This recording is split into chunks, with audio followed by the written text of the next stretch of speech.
Welcome to the Iran 1400 Project podcast, where we explore the past, present, and possible futures of Iran through informed dialogue, independent thought, and diverse voices.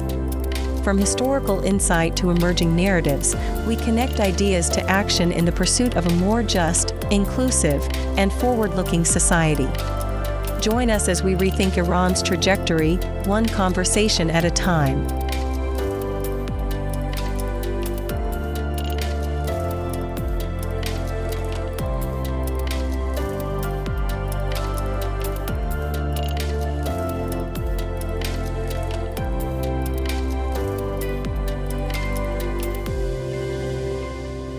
Today we're looking at something really interesting, especially for you, if you fit our learner profile, someone who wants to, really get the core insights on complex topics quickly. That's right. And the source we're digging into is an article by Vafa Mostahim on Iran1400.org called From Judgment to Justice: The Afterlife and Moral Imagination in Iranian Modernity. It builds on work by Abbas Amanat, looking at Dunya this world and Akhirat the next.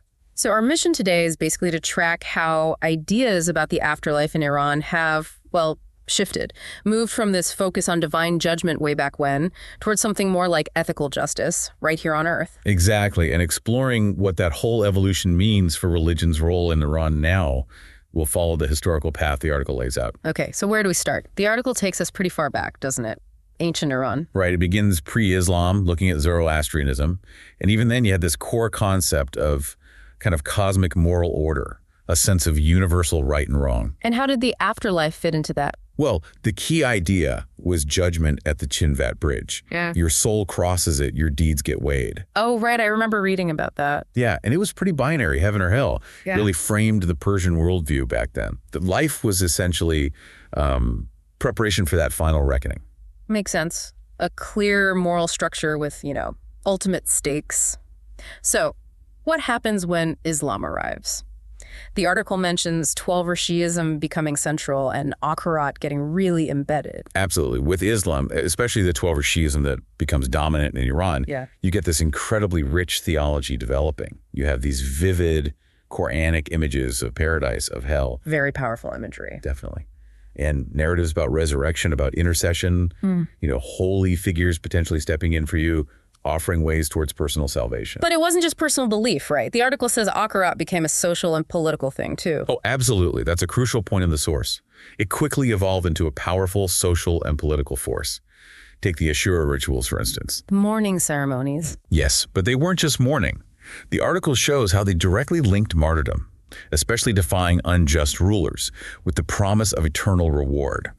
So Akhirat becomes this rallying point, fueling both intense personal faith and collective resistance. Wow, so the next world becomes leverage in this one. And the source talks about this intensifying later on under the Safavids and Qajars, when Shi'ism was the state religion. Precisely.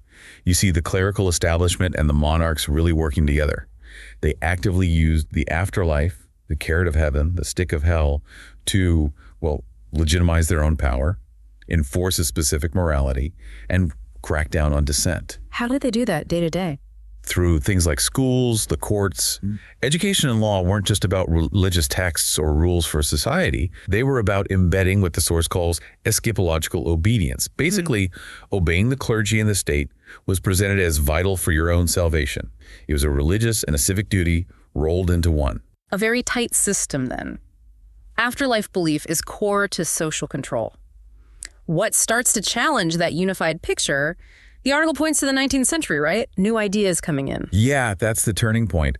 Ideas from the European Enlightenment start arriving through travel, translations, and this really begins to create a crisis for that established cosmic order. How so?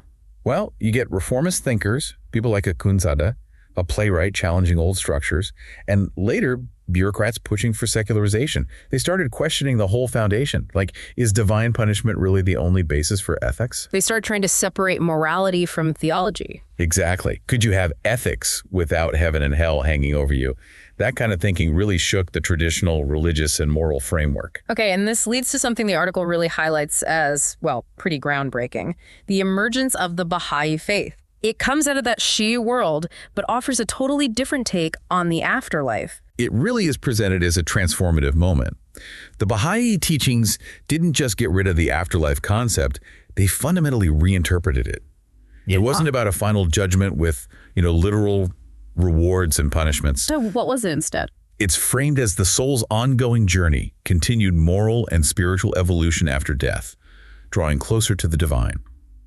Heaven and hell become less like places and more like states of being, nearness to or distance from God based on your actions and inner life now. Now, not later. Right. There's that quote from Baha'u'llah the article uses, "The fruits of your life are not merely harvested in another realm, they are cultivated here and now." Wow, cultivated here and now. That shifts everything, doesn't it? Puts the focus squarely on this life. It really does. And the source digs into why this is so significant. First, it anchors ethics firmly in this world. Your actions matter now. Your spiritual growth happens now.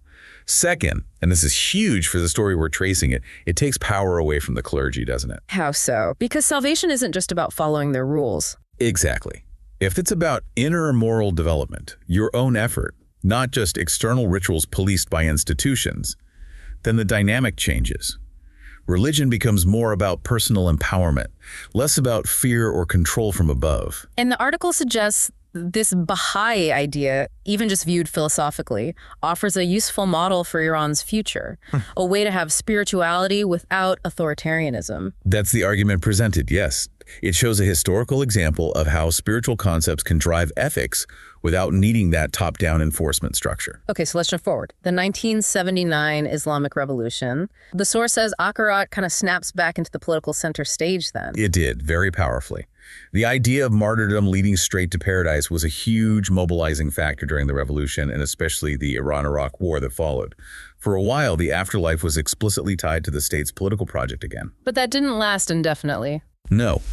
The source points to the decades that followed the war's trauma, political repression, perceptions of leadership hypocrisy. All this caused a serious erosion of public trust. And crucially, the argument is that the failure of the authorities to deliver justice, fairness, a good life on earth, made people deeply skeptical about their promises of justice in the afterlife. Which leads to where we are now, according to the article, a kind of disillusionment, particularly among young people. Yes, a widespread feeling, especially among the youth, of turning away from those traditional religious frameworks. People are looking for meaning elsewhere, maybe alternative spiritual paths, maybe just focusing on living an ethical life purely grounded in the here and now. But the idea of an afterlife hasn't just vanished. The source says it sort of evolved. Right, it hasn't disappeared, but it's changing shape. The article suggests that modern pressures, worries about the environment, political violence, cultural battles, are forging what it terms a new metaphysics. A new metaphysics? What does that mean in practice? Well, a key part of it seems to be this intense focus on justice now, not waiting for divine judgment later, but demanding it on earth. The source uses the women life freedom movement as a prime example. How so?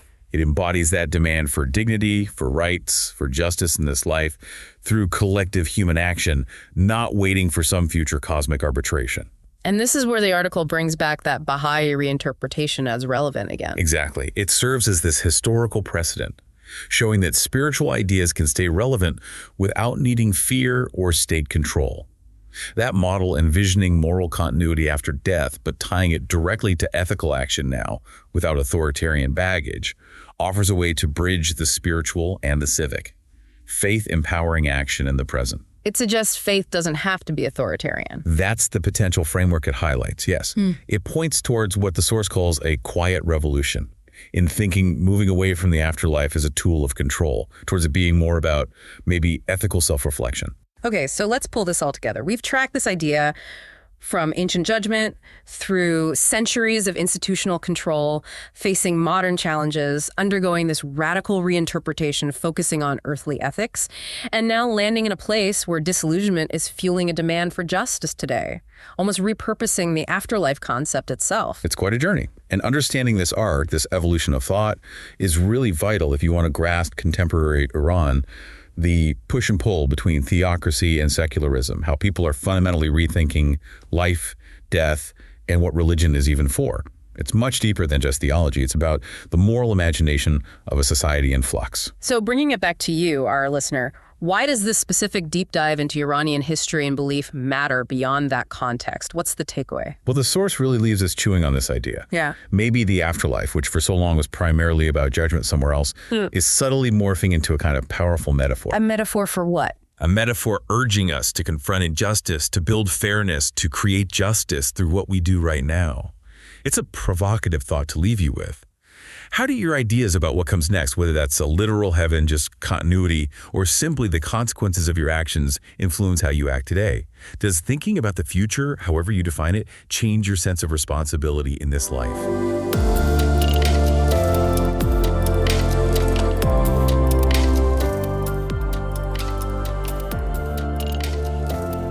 Thank you for listening to the Iran 1400 Project podcast. The Iran 1400 Project invites scholars, experts, and intellectuals to share their assessment of the evolution of institutions and ideas during the past 100 years to inspire a vision of Iran in the 1400s. If you found today's episode thought-provoking, be sure to subscribe, share, and continue the conversation. For more content and upcoming events, visit Iran1400.org. Until next time, stay engaged, stay informed, and stay hopeful.